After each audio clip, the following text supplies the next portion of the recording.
Come along, children. Now we're going to have a little music.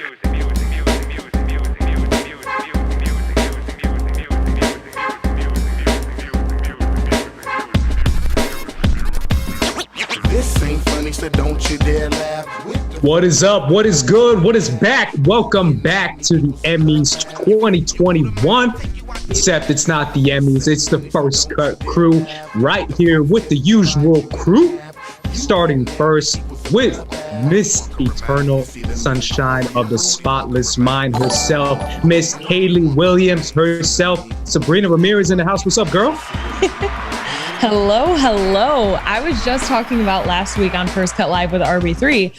I was saying that I was nervous for my hair, and by this episode this week, I'll probably have it done. And so I did it. You did it, and it's incredible. You got a shout out by Haley herself, Good Die Young. Yeah, Haley liked my photo on Twitter. Haley they shared it. Liked your photo in Twitter, shared it. Therefore, I'm connected to Haley Williams. It's all coming back, true? guys. Is that true? Did it's I miss all coming this? back. I missed it. No, Haley. Yeah, no, Haley knows liked who my Sabrina photo. is. And then, so she saw my face, and then the account that she, her hair color, because that's what I use. They shared my photo. They shared it on Instagram and Twitter. Yo. But Haley herself liked it on Twitter, too. Hey, that's dope. That's dope. Hey. Yeah. So Haley Williams knows who you are. Therefore, she might know who I am in the near future. But that's for a later date, guys, because we also have here Mr. Triple Double himself, Mr. 5-time MVP. It's 5-time now because 3-time is in the past. It's RB3. What's up, bro? Was good. I mean, we had Haley Williams on Network, but I never met her or got to interact with her or do anything cool. Yeah, I freaked out, bro. Remember I sent you that little Insta DM? Yeah. I did. It's just great. For anyone who knows me, I've grown up with Haley for years. Same. So, there's a reason why. It's all, man. It's every community in a different way. It's oh man. Let's do it. Best Paramore album right now. Drop it. Favorite one. Riot. Favorite one is Riot. Really? 100%. It changed my childhood, and still the entire time I was dyeing my hair, I was getting into the mood for it. I was hyping myself up. So I was playing only Riot and Infinity on High from Fall Out Boy just on repeat. And it still holds up to this day. It is a flawless album. What about you, RB3? Okay, well, from being 100%. Don't tell me you can't name no albums, man. I know the album names or whatever. I think I know some singles. The one with what song? All right, come on. All right, give me a Any second. song? I'm sorry, y'all. As y'all can see, if y'all are watching the like button right now, I'm getting all the burners out to get that like button increase going real quick. I gotta make sure I do that at the top of the show because if you don't, you know what I mean, the algorithm. By the way, I love the Wangers. They my guys. They gotta stop going live at the same time of us. It's killing me. It's breaking my heart. We gotta figure out a way to to straighten that out. Yeah, they live right now. Well, Mark Ellis and Ken Knapsack, man, our friends, man, our buddies. It's all good though. Everybody, we always get stomped on. Our time always gets stomped on. The Golf Channel is beating us. Golf Channel can't beat us. I logged out of all my Google accounts on my. Dang, it's a bad day right now, y'all. Bad day. Okay, fine. I'll say mine, guys. It's Brand New Eyes. It's Brand New Eyes. Brand New Eyes is fire. Come on, Brand New Eyes is fire. It's Brand New Eyes. Also, shout out to the last one, After Laughter. It's actually kind of underrated. I got to be honest with y'all. Also, speaking of albums, you know what I just banged out this weekend? Baby and it was actually really dope. No, it's actually not Baby Keem. Although that one single with him and Kendrick Lamar is wild. I was losing my mind. Great track. Yeah, that song. Top of the morning. That song was insane, bro. When he does his last part, Kendrick's last part is insane. I rocked out with Willow Smith's album, and it's actually kind of dope. It's actually genuinely got some really, really memorable songs in there that I keep repeating over and over again. So shout out to Willow Smith, man. You never know, bro. You never know what kind of music. Yeah, no, she's definitely talented. What'd you think of her album? You heard it? Yeah, the songs have definitely been super popular on social media. A lot of people are using them, but I like her leaning into a few different genres. I feel like a lot of the times with some young Gen Z-esque artists, we're getting them mixing a little bit of like rock, a little bit of like 90s alternative, some like all different kinds of things blended into one. And so I think somebody that could pull that off really well does a really great job. So it's a good one. That's a jam.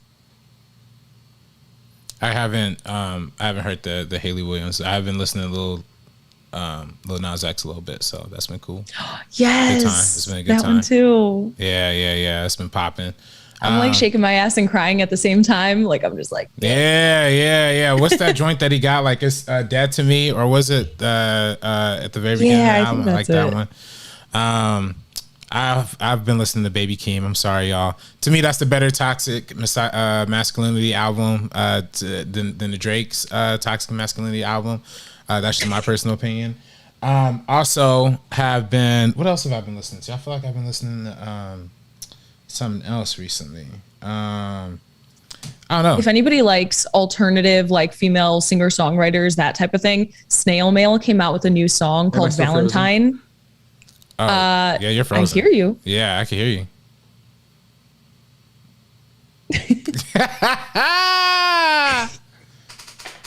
Hey, see there? You know, we're trying our best out here.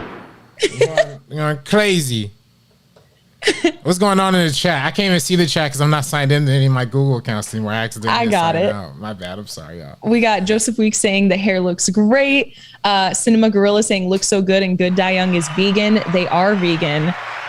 Zeno Hour, Sabrina's new look, fire. Thank you. Let's get RB3 and Ace to match Sabrina's hair color. How much would we have to raise for you to bleach and dye your hair? I have so much extra dye. My bad. Would you ever? I would do it. Actually, it's funny because I was at the barber shop the other day, and one of the other barbers had the like, you know how in 2015, like all the people had like the fro, and then had like one strip of the fro that was like dyed, you know, like it was like all black hair, and then just one strip that was like blonde, like just do the afro. He had that kind of fro. I was like, man, that's like throwing it back to like when I was like just starting college. I might do something like that one of these days. Like, but then like braid it. So then if I braid it, it'll be like 4 braids, and then one braid is like a different color. That's how I'll do it. How much money would somebody have to pay you to do your entire head? Hypothetical. Oh, the entire head? Okay, the entire head is different. You talking about braiding? Sorry guys, I'm so out of it. I was frozen. No. 5 minutes. Hair dyeing. I'll put this to the two of you guys. How much would somebody have to pay you to bleach and dye your entire head and do like a color, like blue, purple? Never? It would have to be a lot of money. If we hit 200, if somebody was like 4K. If we hit 200 on tonight's episode of First Cut Live. Oh hell no! I'm not cheap, bro. I'm You'll not do cheap. it? I will literally do it. I'll do it for I'm not that cheap. I'll bleach your hair. Or you can get it done professionally, but I swear I'm good. I'll do it for 300. It's gonna be like $3,000 for me, fam. Oh my gosh, it's just hair. That was my thought process throughout the entire thing because I was nervous. I've cool never with bleached cuts. my hair. I'm cool with cuts, but like color, like it's not for me. Shout out to Ben Goddard who does that, but that's not for me, man. I know a lot of homies do it. I'm good. I'm still figuring out what even my hair is right now. What I'm gonna do. I still think I'm gonna pull out the Sokka. Shout out to my boy Sokka. You know what it is. Southern Water Tribe. You know. But I'm gonna pull that off eventually. But that's like in the far future when my hair is long enough to pull that off. But I think I will. Okay. I think I'm gonna do the full thing, bro. Full Sokka. I can see it because you got the sideburns going. Not the sideburns. You got the side fade going. The side fade, the side cut. Yeah. You already got the gel back, slick. Yep. Already kind of all like. I have to do is tie that little knot. And I'm a full born like Southern Water Tribe waterbender, bro, or lawn waterbender, I guess. You could be like the Taylor, sword master. You know what it is? You could be like the Taylor Lautner of the Water Tribe. You know, like that could be how you be. Yo, without the muscles. I gotta shout out. Okay, I'll shout this out. I will do this challenge, by the way. I will 150%. I tweeted it out. And by the way, I am so committed to this challenge. I'll tell y'all what. I wasn't planning on telling like the world or social media, whatever. I'm going to Vegas this weekend. I am going to Vegas this weekend. If you find RB3 in Vegas, if I'm going to Vegas this weekend, so if we get $500 on tonight's stream, I will dye my hair before the Vegas trip. If we get 300, I'll do it like after Vegas because I got nice fits. You know what I mean? I got the clothes ready. I don't want to be acting crazy. I gotta get the photos off with the hair. You know what I mean? But if we hit 500, I'll do it. I'll do it before Vegas, and I'll go to Vegas with the crazy hair and do it. I will stop at the. I don't know if you want to get it professionally done, but if not, I'm just saying, Sally's. It's pretty cheap. It costs like $30. You could bleach and dye that. Just saying. Here for it. I'm here for it. Zeno Hour said RB3 go blonde and Ace blue. Hey man, I might kind of like question you. Blue? That's what I'm saying. You don't think so? You can look. You can look like the Mountain Dew. What's that? The Baja Blast.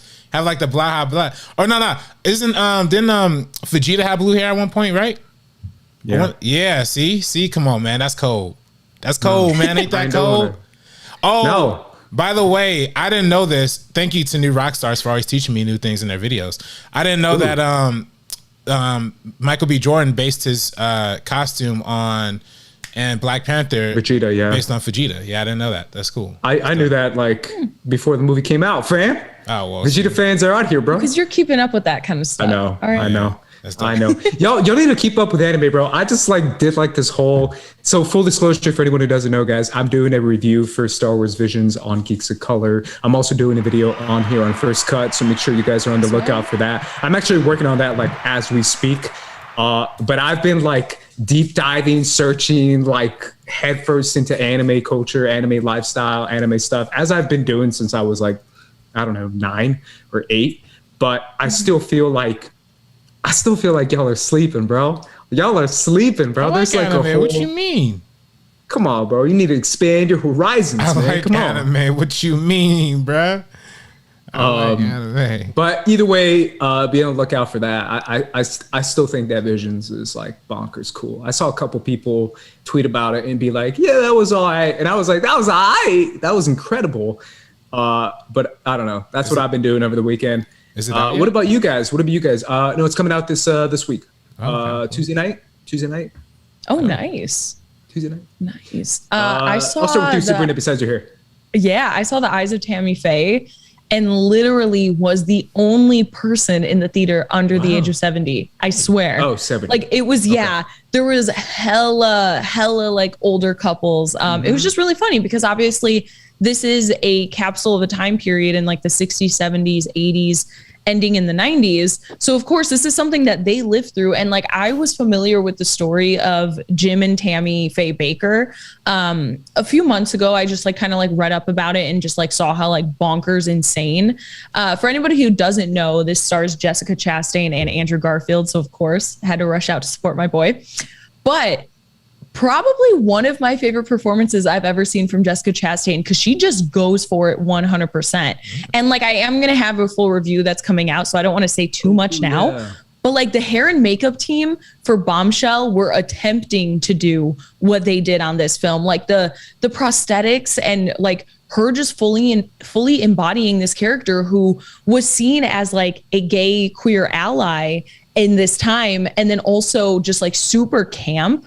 Like it was her aesthetics and everything that everybody loved. She was like so flamboyant and eccentric and out there with like her mascara and her makeup. And she was also one of the only like televangelists to ever support like the LGBTQ community and just support all these different kinds of things. So she really separated herself in that way from the whole community. I just think it's insane. I'm somebody who is fascinated by like religion and by televangelists and like evangelists, like all that kind of stuff.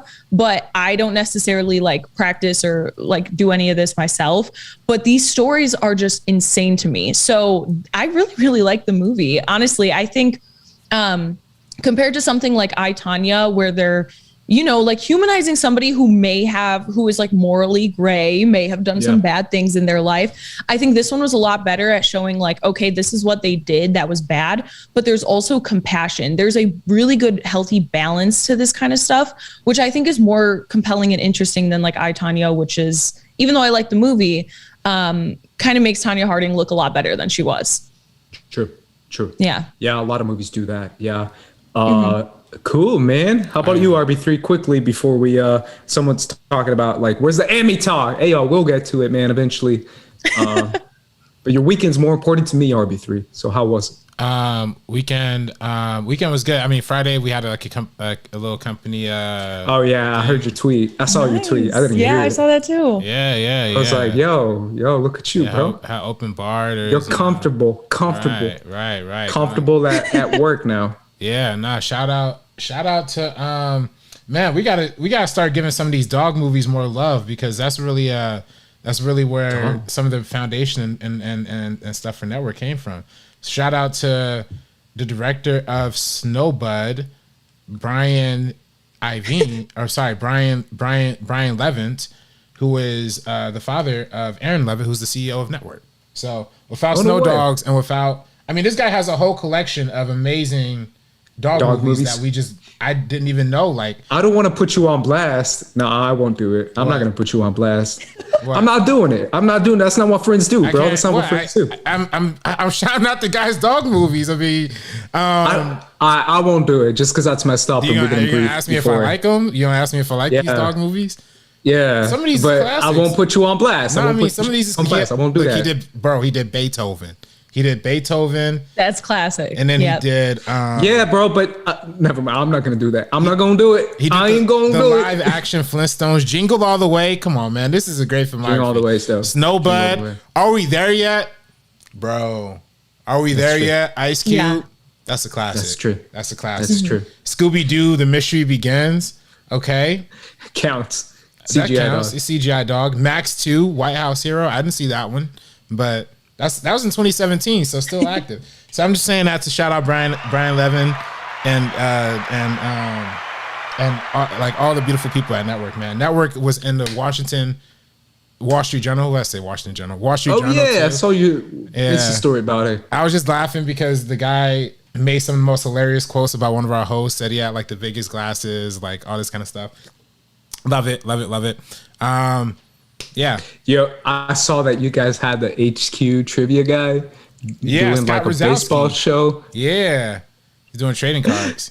I remember that game, bro. I used to play that all the time, bro. It's like, yo, you can win $1.50 if you get 20 questions right. And I'm like, yo, that $1.50 coming here. And then every single week I thought I was going to be able to do it. I think I won once. Actually. Really? All the way to the top? Okay. I did, but I also like low, like everyone knows, like if you're going to win, it's a group effort. So shout out to my work buddies who actually helped me out, because I got like most of the ones in the beginning, and then we all huddled around my phone and they were just like, yo, it's A, it's B. And I was like, I if I get this money, we'll split it. It was like $225 or something. It was like nothing. But it was good times. Alrighty then, Emmys it is, man. So the Emmys premiered last night, guys. A lot of people didn't see it. I feel like a lot of people didn't see it. A lot of people did see it. So let's talk about what happened at the Emmys and what stood out to you guys. I'll start with you first, Sabrina. What was kind of the big standout for you at the Emmys? And don't do it. Don't talk to me about no soccer show. I'm kidding, girl. You can do whatever you want. Well, so I, full disclosure, did not actually watch the ceremony, but I watched like clips and highlights and things like that. Something about like Oscars is the one that, even though I know I'll probably be disappointed, I'm ready for the disappointment because I'm invested into like every single movie that they usually put on there, whether it's positive or negative. But when it comes to shows, I am not the biggest television person. I try to catch whatever I can. So I've seen some of this stuff. TV. I really don't. There's a 4-year period where I watched absolutely none. And then I got hooked on Fleabag and I was like, okay, you know what? I got to start watching some television because it is genuinely really great. So I binged Ted Lasso and I'm fully caught up. And the last episode of Ted Lasso that just came out this past weekend, freaking incredible. Like truly, even if somebody doesn't know anything about Ted Lasso, this is kind of one of those like separate episodes. Just genuinely so beautiful. Absolutely love the story. But yeah, so Ted Lasso picking up a bunch of wins, I think like well-deserved for sure. But overall, I just thought it was like super like lackluster. I guess a highlight would be Michaela Cole winning. I think that's a well-deserved win. I think if anybody else would have won, it just would have been like an absolute snub. So a lot of great fashion. But overall, the whole like maskless event, And LA was like, yeah, this is fine, whatever. And I'm like, this city is not in a really great place right now. I know the Zoom award shows were not working at all, but I still feel like they brought no energy to this anyway, and they could have just done it over Zoom and it would have probably had the same effect. But I don't know, maybe I'm just negative. Yeah, maybe so. RB3, what you think, bro? Sabrina, I didn't watch the full ceremony. I did watch parts of the ceremony because, to be honest, my mom's a big fan of Cedric the Entertainer, and he was the host. And he is actually, it's funny, this year it was hosted on CBS, which is the home of Cedric the Entertainer's show, The Neighborhood, which I cannot stand. I cannot stand that show. It's another show. They got to stop doing these like network shows that are like set in Compton, set in LA, set in wherever. Don't do it no more. Don't do it. I don't want to hear it. Don't set a place. Don't set something in, or Blackish doesn't really do it. Blackish like is set in like Sherman Oaks, but then like he's from Compton. Whenever they cut to scenes in Compton, you could just tell they're in the back lot in Burbank, So that's my only thing. All that to say, has nothing to do with the actual Emmys. I didn't watch the full ceremony. I did just click around because I did want to see Michaela Cole's acceptance for her outstanding writing and limited series. That's literally one of my favorite show experiences of all time. I May Destroy You was one of the most transfixing and beautiful experiences, and I think her work on that finale was just amazing. To be honest, I hadn't watched a lot of the other winners in like a lot of the other categories. Like I never watched The Crown, never watched Ted Lasso, never watched The Queen's Gambit. So in that respect, I was kind of like a little bit lost. But I mean, y'all tell me these are good stuff. And well, I want to talk about your tweet, bro, because you tweeted out like you had I forgot what you said, bro, just because I've been like jumping back and forth, retweeting tweets and commenting tweets and jumping in and out. So what were you saying in your tweet, man? You were saying something about like this show's like a bigger issue. Well, I mean, I think in general television has been kind of, I mean, there's always been like this kind of fixation with merging like cinema and television and like what those two mediums mean together. And frankly, to be honest, when we look at the statistics for how representation is presented on television versus how it's presented on film, even though there's still a huge gap and still a huge underrepresentation on television, it is far and exceedingly above where the movies have ever, my gosh, I'm sorry. As far as dropping things, it's far and exceedingly above like where movies have been for a very long time, especially when you consider the amount of people of color had writers, directors, producers behind this. In fact, there's numerous major TV corporations where over 50% of their television shows, at least as of like 2019 and 2020, were actually directed by women and or people of color. So, TV has made a much more of an effort of stepping forward and promoting diversity, frankly, because that's what television is built on. Television is a free thing. So you have to include all communities in order to get in order to embrace the most from everybody, in order to get the widest demographic from all different types of people. Long story short though, I think now I think you see it on with HBO, with certain HBO shows, with certain shows that the streaming networks are pushing for these awards, like Netflix and whatnot. I think they're definitely pushing their heavy, what they consider contenders, to be what they consider to be the most cinematic or most movie-like. But oftentimes that kind of translates to it being the most white. So.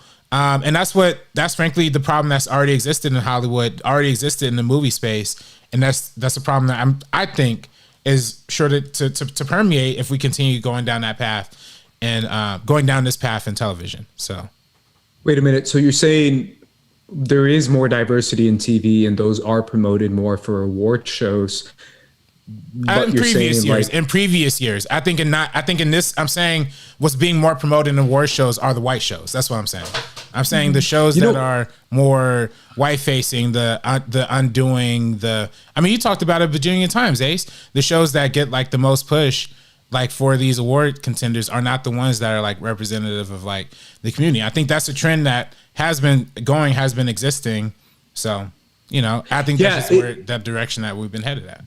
You're definitely onto something, man, because I was actually kind of scrolling through the Emmys, and the one thing that stood out to me, kind of going off that because there might be a correlation to it, and I'll jump to you, Sabrina, the connection between not necessarily, white shows, but the correlation mainly between big spending shows, aka WandaVision, aka The Mandalorian, aka The Crown. That is, they spent like a bill on The Crown, homie. Like that stuff is like if you see The Crown like I do, because I rewatched the seasons because I'm a Crown stan, that stuff is expensive, bro.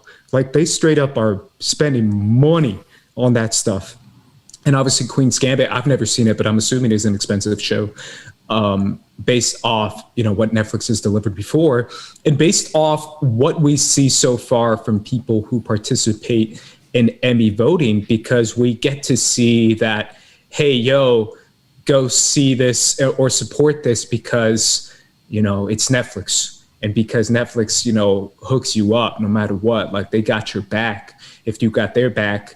Netflix is faithful, man. Like Netflix is passing out like, I don't know how much $1 billion to Daniel Craig and to Ryan Johnson and to like The Rock and Ryan Reynolds and Gal Gadot and like they are Scorsese. They're at a point now where Netflix will keep you in some sort of like family, whatever that means. Like they are in a very like family type, like, yeah, you made a movie with us last time, let's do it again. Like you even brought it up last time, RB3, when you were saying like all the cast members of The Last Airbender were in a previous Netflix show or something like that. And I was like, I never thought of that, but apparently they were.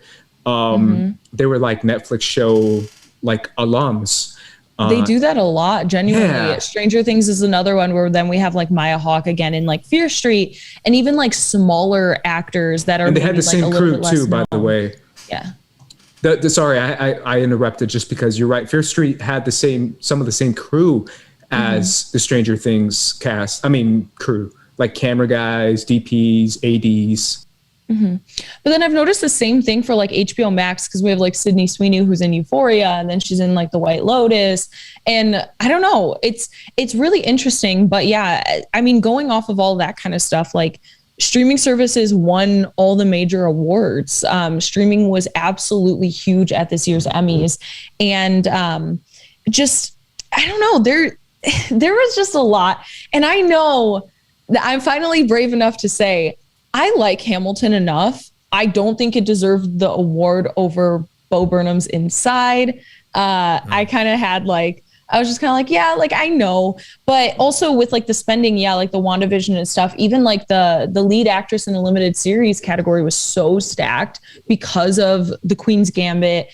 We had Kate Winslet, we had obviously Elizabeth Olsen, Michaela Cole, Cynthia Erivo. Like it was a really, really stacked category, one of the most stacked ever. So it went to Kate Winslet, who definitely is like, she's already so established as an actress. Of course she's going to get the most votes. And I feel like a lot of the times the winners are the ones that kind of like reflect the voters' tastes almost. And sometimes when we do have a situation that is like kind of out there, like I May Destroy You is hard but important and really, really impactful to watch. It's like it's like a never, rarely, sometimes, always, where it's like, yeah, you're going to have to put yourself in this uncomfortable position for a while, but it is going to pay off because it is such a interesting and unique story.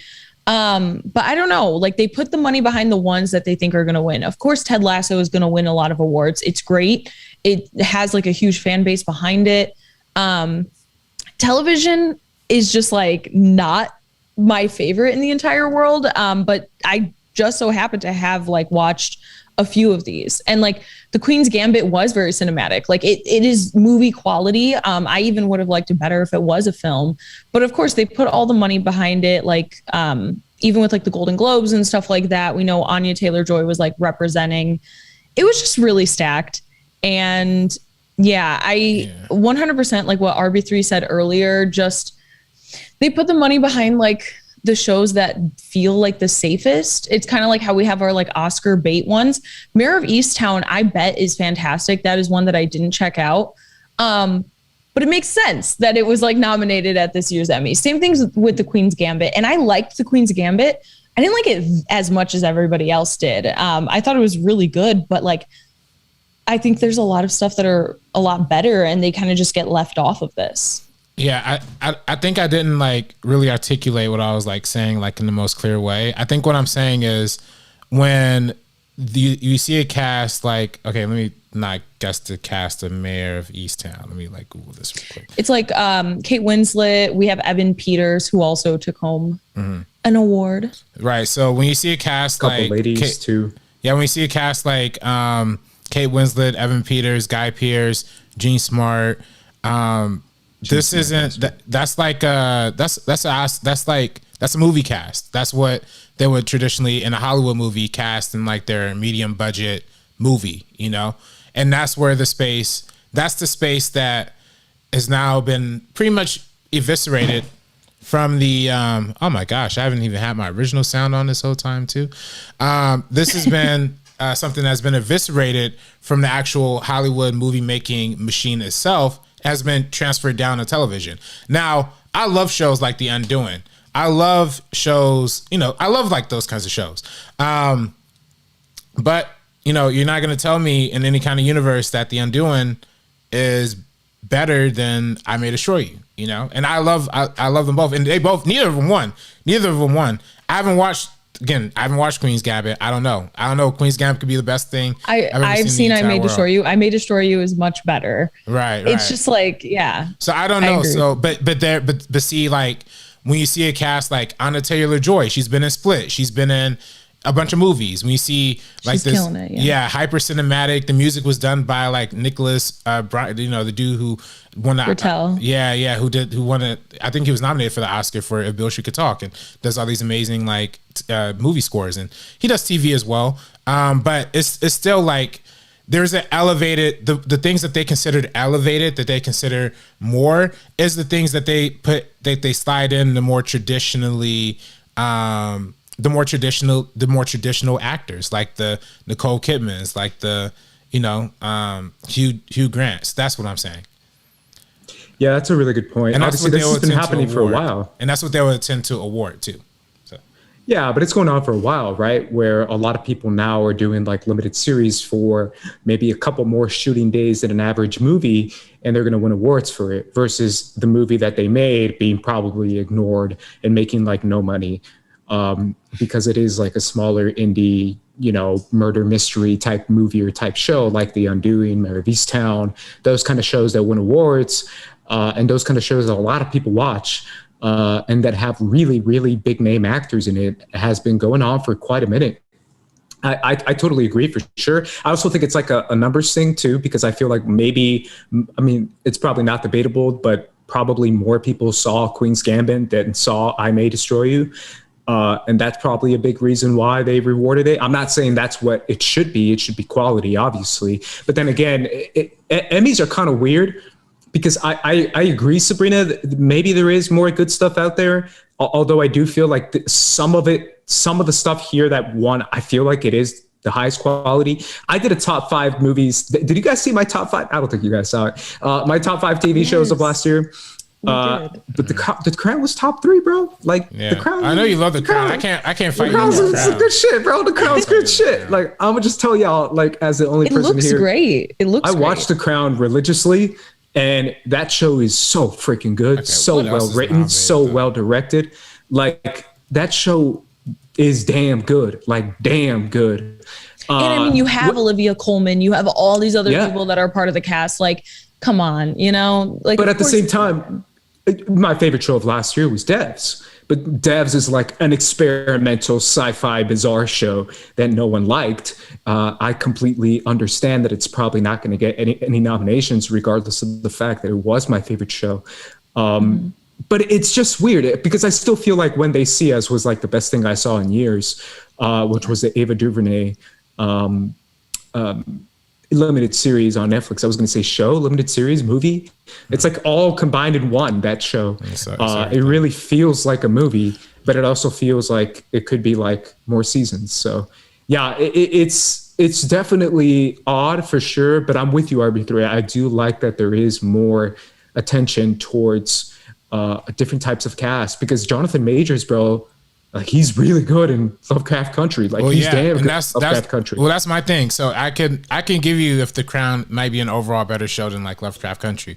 I don't know in any universe where whoever Jonathan Majors is better than Josh O'Connor or whatever his name is, or Michael K. Williams didn't win Best Supporting Actor over Tobias Menzies. Yeah. Tobias Menzies goes hard, but yeah, that's tough. That's very tough. Come on, man. I mean, come on. That's tough. As someone who's seen both Lovecraft Country and The Crown, yeah, that's tough. That's very tough, because he's not even that important in season 3, to be honest. Yeah. Like I told my parents who watched The Crown, I was like, low key, like he's bigger in season 2 than season 3. I'm talking about Tobias Bendy's character. So it is almost kind of weird that they didn't give it to Michael K. Williams, considering he does have kind of a more, I don't know, chewy role in Lovecraft Country. I don't know how else to say it. Was, you know, a more emotional roller coaster type addict, of role abandoned versus father, dealing with homosexuality. It's a lot. Come on, man. Like, it's that a lot. doesn't have Emmy written all over it. What does in episode 2, where Jonathan Majors breaks down, bro? Yeah. Was that episode 2? Yeah, that was like episode 3 or something like that. Yeah. And Born by the River. I was born by the river. Oh yeah, it was episode 2. Yeah. Starts playing. I was like, oh no, this is insane, bro. He killed me, and I never saw the guy before in my life, and I was crying right there with him, because his performance was that good. Like it really was. You know what I'm talking about, RB3, right? Right. No. You know what scene? Yeah, exactly. At the end of episode 2. Yeah. When he tells him about the whole the relationship with his father and everything. I just love that. I'm looking at these nominations. These are kind of funny nominations, by the way. I love that they threw in like a token superhero movie in every category, or token superhero thing. Like they gave the boys a nomination. They gave WandaVision. I would have loved to have seen WandaVision just win just for like no reason. Like, wouldn't that have been funny? Wouldn't that have been hysterical if WandaVision had won like an Emmy? That would have been crazy. That would have been pretty funny. I would have been cracking up, to be honest. Yeah. But really, like sometimes when we look at this, like even like outstanding directing for a drama series, we have multiple of The Crowns. We have like Bridgerton, The Mandalorian, The Handmaid's Tale, Pose. Like we have Bridgerton had so many eyes on it. I don't know the quality of it because I didn't watch it. It's mad but popular. It's just interesting. It was so popular. It's just like I feel like I keep seeing a lot of the same. Like even last year's where like Schitt's Creek won like everything. Everything was nominated. Oh, that was Golden Globes. But it's the same thing. When it talks about like shows, I always just see the same thing over and over again. And if it's like deserving, like it makes sense. But yeah, I don't know. I just feel like it was a little underwhelming. Even the nominations, honestly. Maybe I still can't get over The Boys. I mean, I'm pretty sure every single person right now in the chat loves The Boys, but come on, y'all. Come on. Really? The Boys? Yeah, I love it, man. Like, I can even forgive like WandaVision, because at least WandaVision was like a little bit creative until the last episode, where they just kind of threw that out the door. Everything else in WandaVision I thought was fantastic. Like, I thought that was really cool. I don't know about Emmy, but at the same time, I thought it was, I don't know, interesting. I feel like The Boys might be, I don't know. Do you agree with Cobra Kai getting a nomination for Best Comedy Series? Probably not. But then again, you know, what do I know? Apparently we need to see. What's going on here, people? Can we just figure out like? Did you see Cobra Kai, bro? Did you see that? I didn't see Cobra Kai. We just got to figure out what like.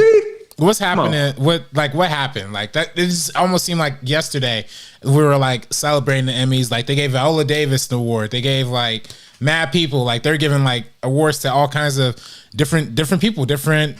You know, Laverne Cox was like winning Emmys. I just don't know what the climate of TV has changed to and evolved to where now we're just kind of so insular in our. Maybe 2020 just didn't deliver the kind of like diverse shows that we need to. But I'm looking at these nominations. I May Destroy You in the best miniseries category. The Underground Railroad from Barry Jenkins, which was fantastic. Mm-hmm. And then, you know, I don't know about comedy series. I don't know if I was peeping too many like great comedy series. By the way, how many times do we have to see SNL when best variety series? Like, how many times do we got to see that? Is it weird that I love it every time? I mean, we got to stop. Why? Like, by the way, we have one. Because it's funny. It was only one other. Wasn't there like only like one other show or two other shows nominated against it? They could have just handed that to like Black Lady Sketch Show or something like that. That's the only other one that like look, it was literally only Saturday Night Live and a Black Lady Sketch Show. They could have just broke ground for one time, and they could have switched up, but no. And last year's SNL like low key was not great. Super like mid. Come on, like There's was only like the worst good that ones. Come on now. No, there's a couple good ones for sure, but like overall the quality was not necessarily there to like ensure a win. It wasn't there. It wasn't there for me. They didn't give Conan. Never lost. They didn't give Conan an award in his last season. That's crazy to me too. Even though he's not black. Kind of funny. We kind of funny. We claim him a little bit. It's a little funny. I still think I can't believe Hamilton won over Bo Burnham's Inside. Like, bro, when I saw Renee, what's her name? Renee something. She's got a long name. Hamilton sister. Come on. I know who you're talking about. I was like, yo, that's a throwback, bro. I feel like that came out 10 years ago. Isn't it kind of crazy, right? Like Philippa Sue, I'm sorry. Right. Which category? Best TV movie?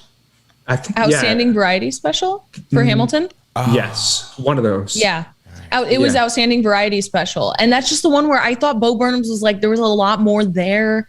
Bro. I don't know. This is terrible. Oh, these nominees are crazy. They got I would have even given it to they have the Friends reunion. Well, not Friends reunion. They could throw that away. The 846 one from Dave Chappelle is like amazing to me though.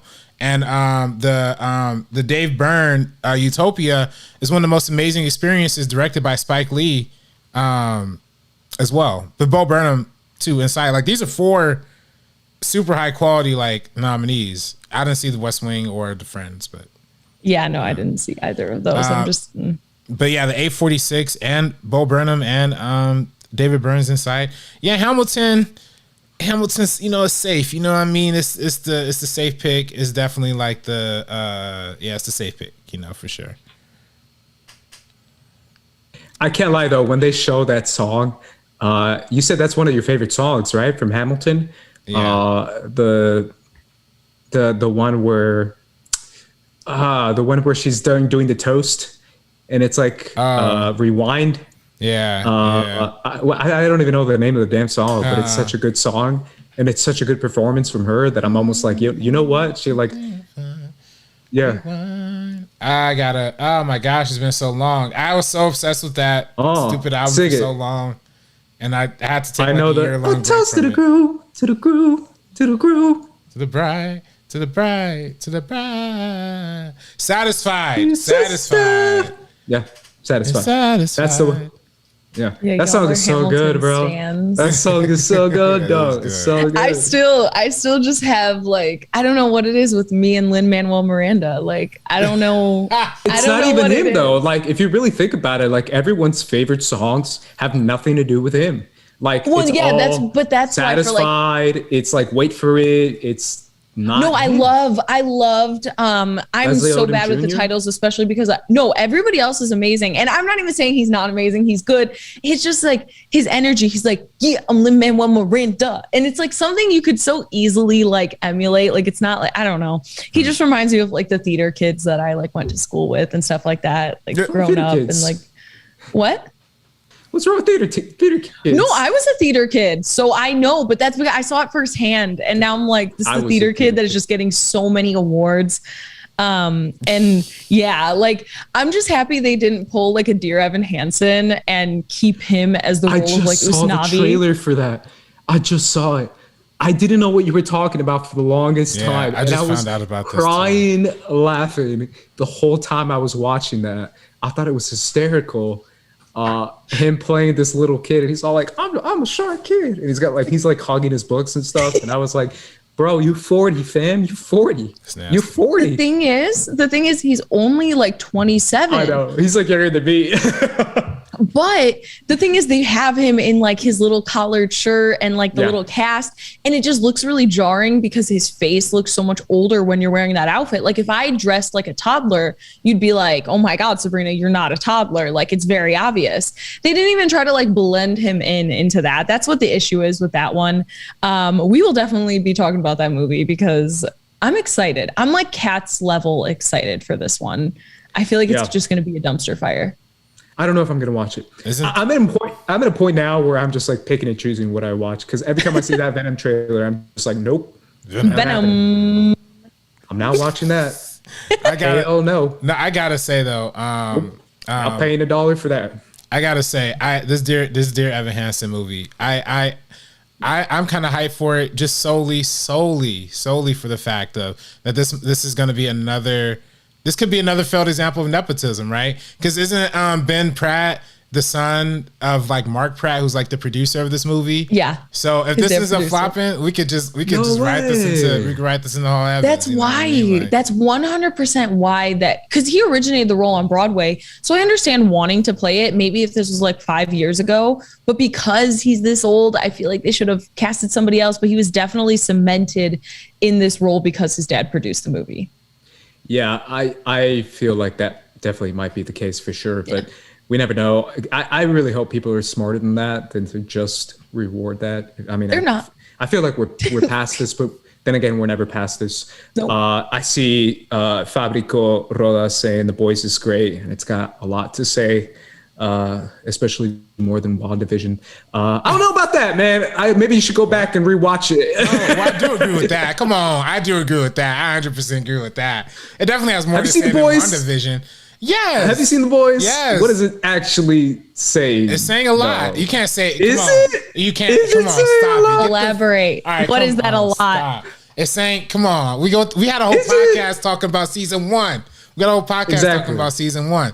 And we talked about it. They address religion. They address season 2 addresses like Nazism, like racism. What the freak does WandaVision address? Come on, man. Come on. Don't be serious. I'm kidding, y'all. I'm kidding. But still. It's sadness. Aw. Sadness. Loss. Pain. She could just like mind control a whole bunch of black people and get away with it. Woo. I swear the quickest way to like for me to like get steam is just to like talk crap about The Boys because so many people like it. Just because, it's like the perfect. Never mind.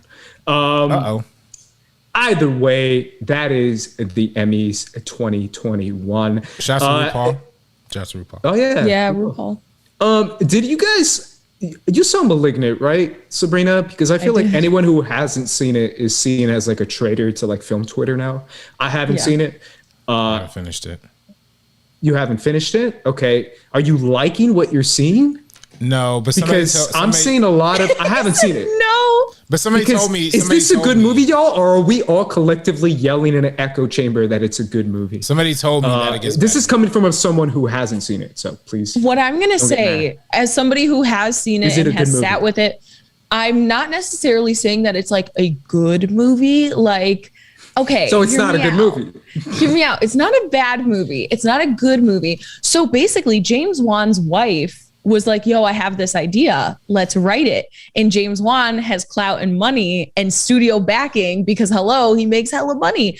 So he's like, yeah, let's make this. Him and his wife, who has no prior experience with like screenwriting and stuff like that, they made this movie. And I can't tell. And I still have no answers for this. I don't know if he meant for it to be like camp or like ironic, like so bad it's good. I don't know if he meant for it to be that, but that's definitely how it is. So it starts off a little bit like slower and a little bit whatever. Once we get into it all, there is a scene that kind of changes everything. And then it's just like crazy from there. And I'm just like, wow, like, all right, they're going all these different directions. I knew where everything was going the first time I had watched the movie because of the title, because of the opening scene. I think it's supposed to be like campy horror. If that's not what he was going for, he accidentally did it and everybody's just vibing with it. So it's not like I like that. fantastic. But yeah, I think like by the end, I'm like, yeah, I'm here for this. I like Annabelle Wallis. I think the other movie that she did in the Conjuring universe, which was like Annabelle Creation or whatever, wasn't good.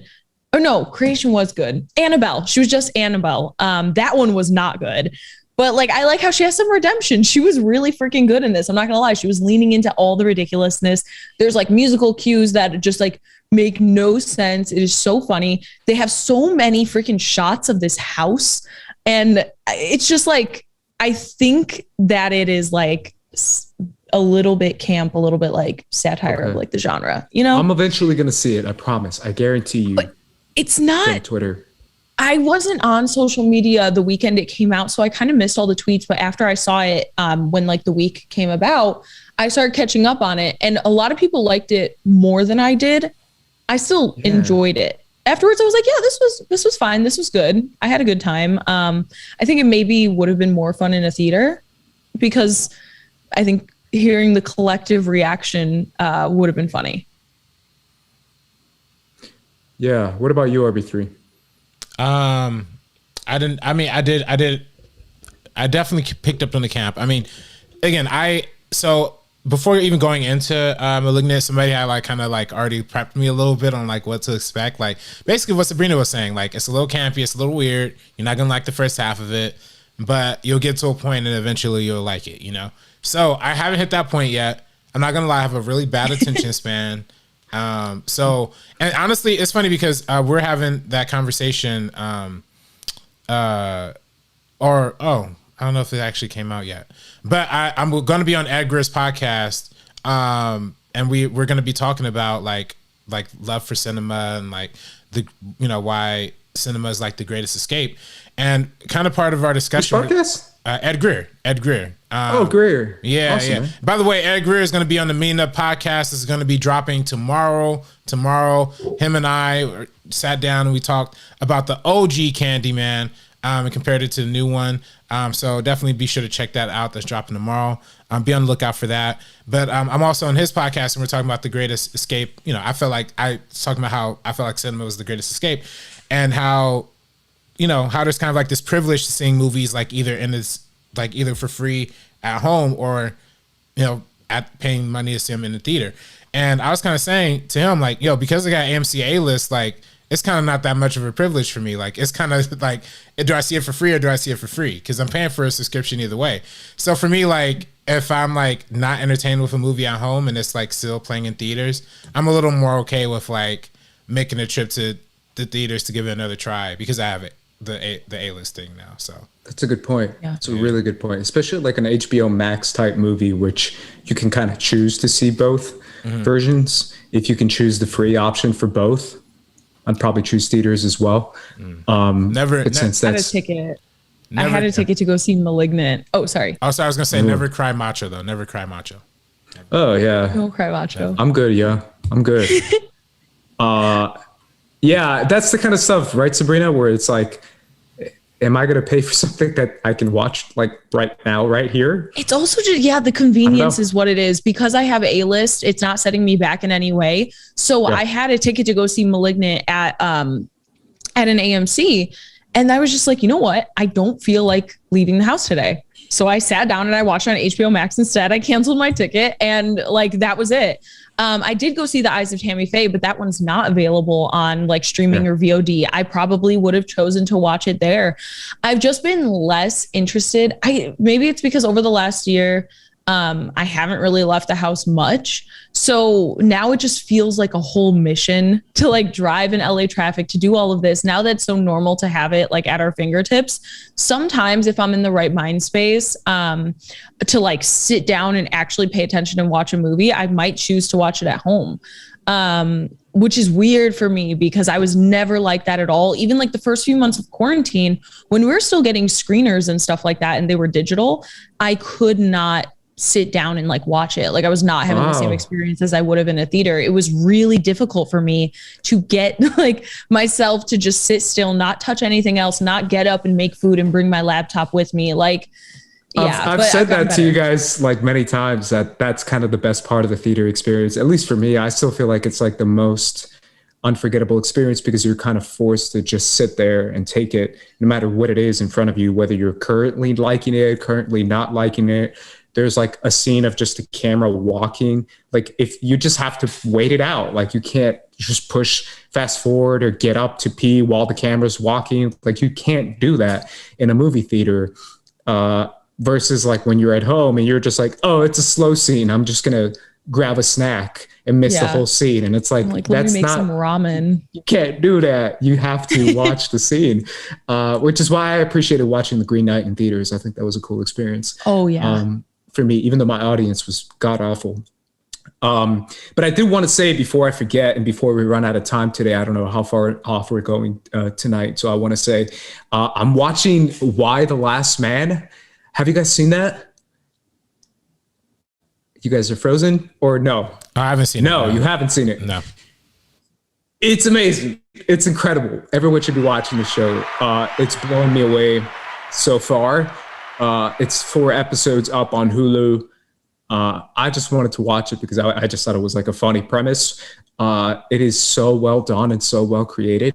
And it is a really interesting perspective on what the world would be like without men. And it's just really, really well done. So I just haven't heard anyone talking about it. So I wanted to be heard of it. One of the first people to be like, yo, this is out. It's awesome. Go watch it. It's really well done. Monsters at Work. And it's really well shot. Couple shows that I want to shout out real quick if we talk about yeah, shows. but Monsters at Work, bro, you've done enough, bro. You've promoted that enough. Well, bro. I want to shout out another show. I want to shout out Sweet Life Los Angeles. Right. Sweet Life Los Angeles. What is that? It's the Risa. Oh, okay. Risa. Oh my God, what's wrong with Issa me? Rae. Issa Rae. Damn, Kendrick Perkins out here. I know. God dang, I'm over here stumbling. Moody. By the way, I see a couple people in the chat right now. Just uptick. We are so far away from our goal of 300. We are only at 0 right now. We're only at 0. So 300 end of the stream tonight. I'll even extend it. I'll extend it to the end of the month. If we hit 300 by the end of the month, I will dye my hair. I'll match Sabrina. I'll do a blonde. Whatever y'all want. I do want to shout out Sweet Life Los Angeles, Issa Rae's new show. It's like a reality show. I like it. I think it's dope because it really is about 25, 26 like year olds, like my age, like our age, like, you know, but they're like black and they're successful. And then like there's like a little bit of drama, a little bit of beef, but they actually like talk it out like adults. Reality show? Yeah. It's dope, man. It got my boy Jordan Bentley. Shout out to that dude. I talked about him a little bit before, but we did an interview with him on Network. He's the creator of that brand Hypeland. You know what Hypeland is, right? Ace? Yeah, I think so. I was gonna say I think I know this guy. Yeah. He had the little Drake heart in his haircut. Yeah. And then there's also a few other dudes on that show that are just like, I think I've been in the same like work environments as some of these people. It's just really cool because it's just like I relate to the show a lot, and just because like how they're young and they're black and they're in LA, and also just like successful. And also, I'm not like successful. I'm not on their scale, but that's part of it too. Like I feel like, dang, if I just level up like just one more level, I could be there. I could be there next season. Watch, like I could be there. So I don't know. Yo, RB3 in a reality show, Sabrina. Are we ready for that? Oh, 100. Yo, are we? As parents of RB3? First of all, I 100% need to see RB3 in some type of reality show, whether it's like a Big Brother. I think you could kill Big. I've only seen one season of Big Brother, but I got the gist of it. I think you could kill it 100%. You're good on camera. You're good with people. I think they would all trust you, and you would be able to, because you got to be a little bit, like Two-Faced in that one. What's a little sassy? bit. You got to have your own little like secret. Sassy. That's the only thing I can't do the Two-Faced thing. Like there's one dude on the show who literally his only thing is like they cut to him for like reaction shots. He doesn't have any kind of storyline. He just cut to him and he's he's just like reacting to stuff. I'm probably gonna be that me. guy. I was gonna say that'd be me.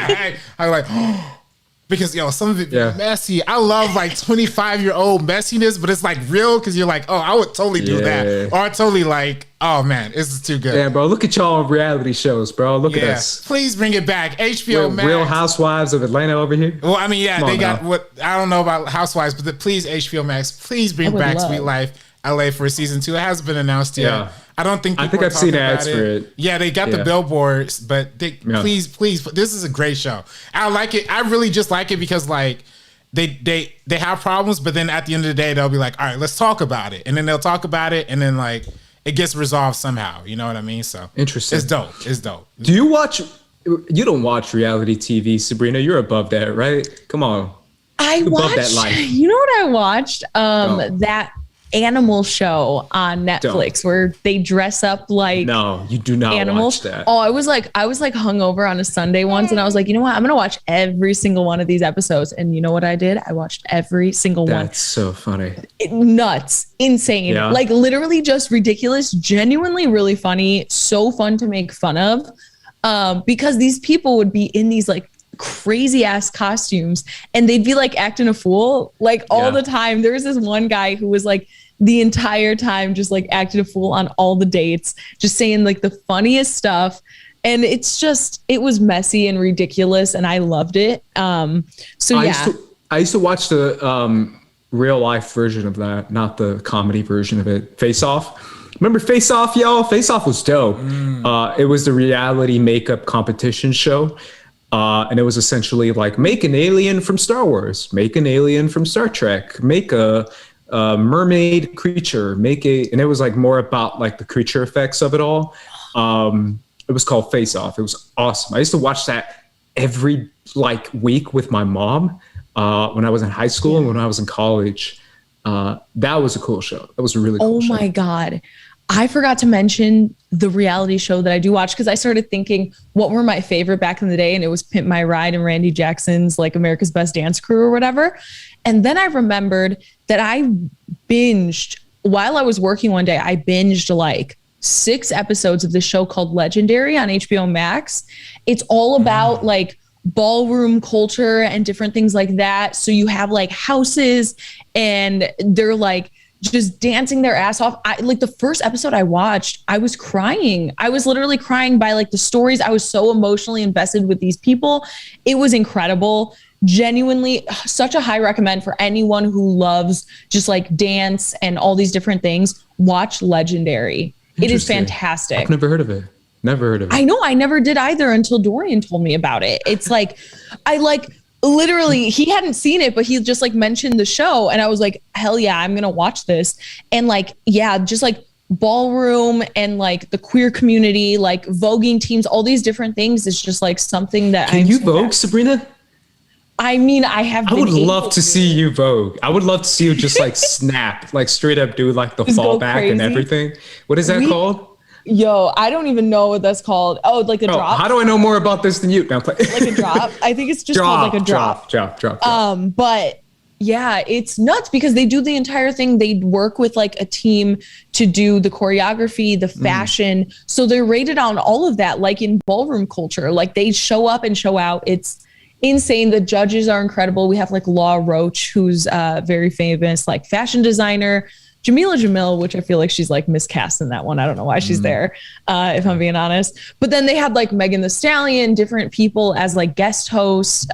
It's such a great show. It's such a high recommend from me for anybody who's into that. Watch one episode. I swear you'll be hooked. Speaking of reality competition shows, you guys ready for The Activist starring No, Usher? that got canceled. What happened? Have you not seen that? What happened? I'm playing. What happened? I missed this. What happened? Remember The Activist? Whoever is the coolest activist on Twitter gets like money. Oh, dang. I missed It's the worst premise I've ever heard in my entire life. Like different people representing different organizations Whoever wins competing to win goes to the Met Gala. Oh, bruh. Wait, was that actually what it was? I'm playing. Oh, okay. I'm just bringing up the AOC thing. I'm bringing up the If people get mad at AOC because if you win the best activist, you go to the Met Gala because that's where activism is performed. Yeah, I think AOC did the right thing. Yikes! I think AOC did she? I think she did. Did she know? People online be just ready to trash her for anything. I think she did. Did she know? I'm in between on it. Did she like know? Even the designer of the dress owes like That's 130K cool. in taxes. Yeah, that's Oh, really? fine. So it's like, It's like, you know, that's where it's like kind of like, yo, this person's designing this dress that has this message and they're not even paying their taxes and they're a rich designer. It's just like, it's all messed up. It's all messed up. Nah, I get it. I get it. I have a lot of thoughts on the Met Gala, like a lot, so much so that I don't want to say it right now, especially because we have like a couple minutes left. Well, the Met Gala, honestly, in general, the Met Gala, yeah, because I would like, if someone would pay me, I still wouldn't effing go to that crap. I 100% would. I would. And I would rather. 100%. I'll go. No. I don't. First cook crew going to the Met Gala, except for Andres. No. For Andres. Hell no. I am not going to that BS. Rich ass, fake ass bullshit. Somebody from my high school was at the Met Gala, and I was kind of tight. I was like, oh, how'd they go without me? I saw my NBA basketball players out there. I was like, nah, bro, you can't do that. Shea Gilgeous-Alexander, I might pick him up in fantasy this year. So it doesn't. Yeah, it doesn't if they invited me, I would be like, hell no. That's what I would say. If they invited Anna me. Wintour, if you're hearing this, Andres does not want to go to the Met Gala, but me and RB3 do. So hit us up. We will sell out for this. Like, I will 100%. I'll live rich for a night. Like, I'll be sitting there with the champagne and stuff, like living my best life. The most I'll do is that club in Atlanta. What's that club called? Which one? With the lemon pepper wings? Nah, bro. That's where I'll be. Stop it. What is that place called? Stop it. What is it called? You know the name of it, I don't know. I was trying to get the one where Lou Will was at. I don't know. I was trying to get the name of the whole Diamond City. I was trying to get the name of the spots when I was out in Atlanta, but nobody was trying to hook me up, man. Nobody's trying to hook me up. That's cold blooded. I'm looking it up, by the way. But what were you saying, Sabrina? I think. No, I'm saying the fashion at the Met Gala is so disappointing every single year. There's a few people who like kill it, and then everybody else. We have like TikTokers. We have people like Addison Rae, the D'Amelios, and all that showing up like in these outfits. It's a travesty. Magic City. You can find me at Magic City in Atlanta. That's where I'll be. What's that? A strip club? Yes, exactly what it is. Yeah, it's a strip club. That's the most high-end shit I'll do. That's it. That's the most high-end shit. Everything. The Met Gala is too much, bro. That's like way too bougie ass, fancy ass shit. That I'm 100. I'd be sitting there. I'd be like, yes. Nah, find me at Magic City, bro. I'm out here. ATL. Everything else. I'm gonna try and bring hot sauce into the Met Gala. That's what I want to do. I want to see if that's been done yet. I do want to. A little keychain. Yeah, nah. I mean, shout out to the Met Gala. Man, there was one other thing that I was just. Okay, never mind. I'm sorry, I interrupted the conversation. But I did see Zeno. Conversation over. I did see Zeno. You can say whatever you want. Zeno Hour said, hotter take Met Gala or Quentin Tarantino? Definitely Met Gala, because film boys and film lovers are always like, they worship at the feet of Quentin Tarantino. Yes, I said it on purpose. Yeah, all the implications implied. Versus like Met Gala. I feel like a lot of people don't like Met Gala. You don't like Tarantino.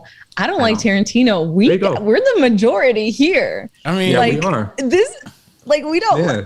I don't know. Met Gala, like a lot. I feel like a lot of people don't vibe with that. They just feel like it's a showman, fake, charity kind of bullshit, and it kind of is, which is why I'm not about it, because I'm not. But I don't know. So would you rather? I don't like it. Okay, so if Tarantino reached out and said, we gotta do an interview, or you have to go to the Met Gala, which one do you pick? Oh, that's tough. That's actually kind of tough. See? That's, I don't know. I don't think I would, obviously I would try to pick neither, but I think you could have a really good interview with Tarantino. That's what I feel like I think you could have a good discussion. Like, it wouldn't be like an interview like, hi, I'm such a big fan of your work. What's up? I think you could have a discussion with him. I mean, yeah, maybe. Well, you're good at speaking, and you're good at like eloquently saying what you feel. And so like, obviously, maybe let's say, we hit 1 million subs and we're like, Tarantino, baby, come on the podcast. We have our boy wants to speak to you. I think you guys could have a cool discussion. Maybe. See, so probably I'll choose that over the Met Gala. Look at me talking to some random ass old man versus the Met Gala. where I can meet my future Random wife. ass old man. Tarantino got smoke for you, Ace. Come on, man. Ace got smoke for Tarantino. They got smoke for each other. We got to set up that boxing match right now. Hell no. I ain't doing that shit. That's another thing. I'm not going to give money to no Trilla, whatever the hell that is. Your girl Kalani was at the Met Gala. So, like, I mean, like, you can go there, shoot your shot. Like, Kalani. Sell out for Kalani? 100%. I would. I'd consider it. I don't know if I would, though, but I definitely consider it. Zoe Kravitz? Ooh. Zoe Kravitz was there. So her and Channing Tatum. Tessa Thompson? Tessa Thompson. Yeah, that's where Tessa Thompson was probably my favorite outfit at the Met Gala, 100%. I love her. Yeah. Anything else or any other thoughts you guys want to throw out there before we have a good old goodbye? We are going to hit this goal, guys, in the next few weeks. Yeah. RB3 is going to bleach and dye his hair. I have pink, I have orange, I have red, I have all different. Shout out to Good Die Young, sponsor us. Yeah, Haley Williams, Miss Girl, if you want to sponsor us. If you out there, we here. We love you. Big fans. Good Die Young. Andres will dye his hair. If you want to sponsor the entire podcast, Andres will dye his hair. Haley Williams. For Haley Williams, yeah. For Haley Williams, yeah. You gotta do it. I might. If it is like Haley herself. If we can get it for like an interview, I mean, you got it for network, bro. So I didn't get it. How you did that. You're gonna have to tell her how you did that, bro. RB3 texted her. He's like, hey, he's come like, on network. Just pop up 5 minutes, do an interview, whatever. What's up, girl? Well, I mean, she has a lot of she has her solo music, which I told you to listen to forever ago. I did. An EP and an album. Oh yeah, I did. It's so good, and I've been on that. Literally, like her music being in so many different films, Decode in freaking Twilight. Yeah, like there's that one too. Yeah, I love that song. Yeah, so good.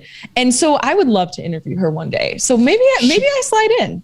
She's like featured in like her tracks are featured in last year or the year before. I think it might have been the year before. And like the NFL outro games. Oh, wow. Every time they did NFL outro, they would play, what was the song? Was it Forgiveness? Or was it it was one of After Laughter. It might have been Forgiveness or another one of those. It was so jarring to hear like Forgiveness being played like during an NFL game, during like the outro of the NFL game. Where they're like, what I realized? Have a good night, guys. And then Haley's playing and I'm like, Paramore. Fine. Yeah. Go ahead. I just realized, you know how like people like blow up on the internet, like they get famous and they have to scrub their Twitter and stuff like that for like offensive tweets. If I ever start dating Andrew Garfield, I'm gonna have to scrub my Twitter of every single Andrew Garfield tweet. You got Brandon like right next to you, fam. What's happening? What's going on?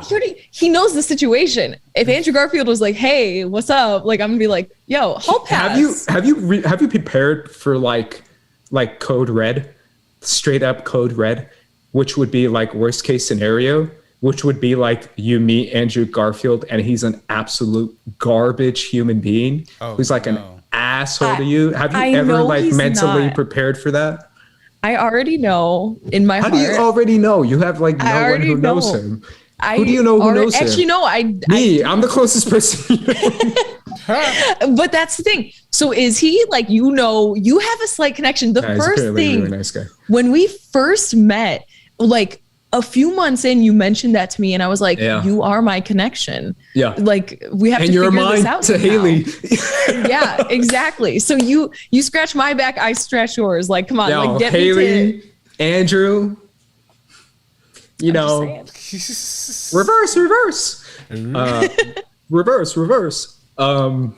Straight up, man. You never know.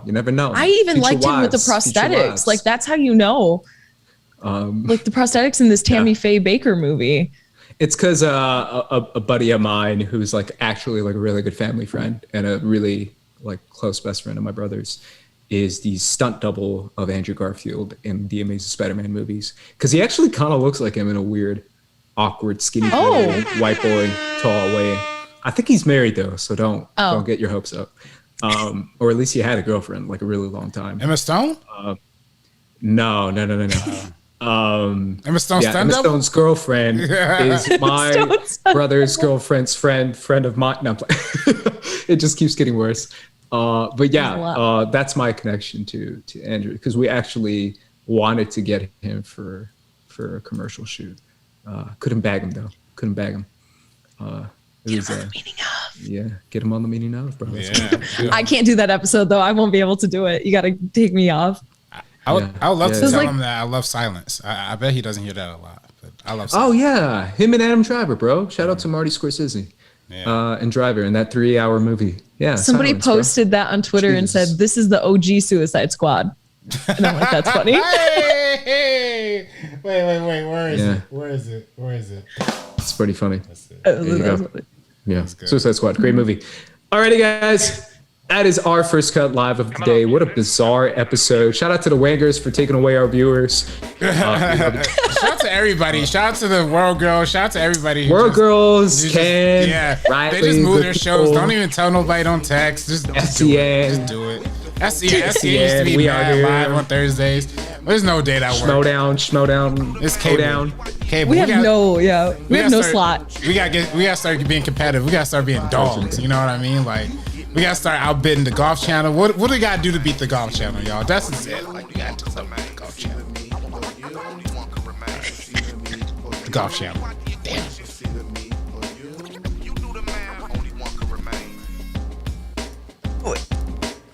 Ace, can you hear us? Hello. Ace can't hear. All right, so peace out, guys. That is the end of First Cut Live. I'm back, You guys yo. can follow me on Twitter First and Cut. Instagram at Sabrina X Monica. Also on Twitter at Sabrina on Film. Patreon.com/Sabrina on Film. RB3, where can the good people find you? You can find me on Twitter and Instagram at Director RB3. And shout out to Timestamp. Follow Timestamp on Timestamp Movie. We just been selected for the New York Shorts International Film Festival. So very exciting news. More film festival announcements will be coming very, very soon. Yeah, and make sure you guys are subscribing, sharing, liking, doing your thing, staying on the lookout for RB3 and Ed Greer talking the OG Candyman. Check us out at First Cut TMO on Twitter and Instagram. Make sure you follow us there for updates on when we post episodes, any schedule changes, anything like that. Stay tuned. We got a lot of stuff coming up. Also, guys, make sure you guys are on the lookout for my Star Wars Visions review. Currently working on that, so make sure you guys are on the lookout for that. It's going to drop on the channel as well. Either way, guys, for the First Cut crew and my spotty internet, we're peacing out. Peace, y'all.